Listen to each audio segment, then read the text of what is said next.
When the Dallas Mavericks played the Houston Rockets on November 16th, they let their star player Luka Dončić sit out since it was a game of a back-to-back.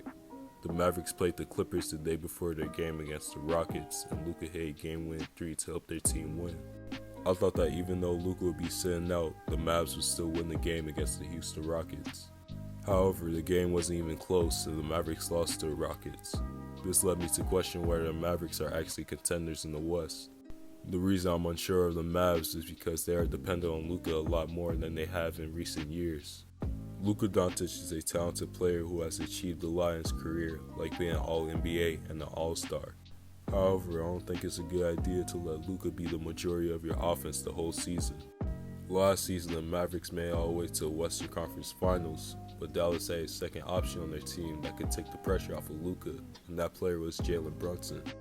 Brunson averaged 21.6 points in the playoffs last season, helped the Mavericks win 2 games against the Utah Jazz in the first round, where Luka was injured due to a calf strain for the majority of the series. Jalen Brunson proved to be capable of helping a team score when it mattered the most, which is why he got a huge deal from the New York Knicks worth $104 million for 4 years.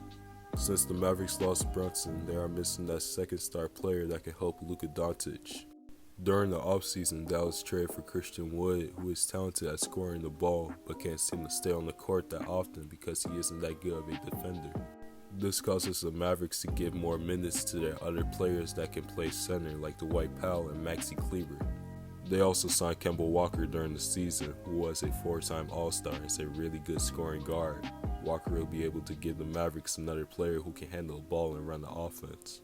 Since they picked up another point guard in Walker, Luka would be able to get more time on the bench to rest. The only problem with Kemba Walker is that he has a history of injuries.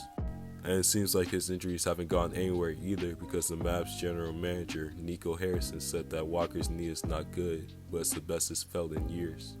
Despite the signings and trades they made this season, I don't think it's enough to say that the Mavericks created a roster that can help their star player Luka Dončić.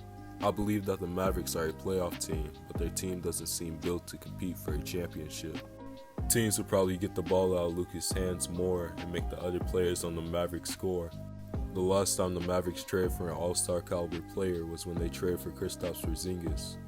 Porzingis was able to help Dallas get to the playoffs, but he wasn't able to assist Luka in getting their team past the first round of the playoffs.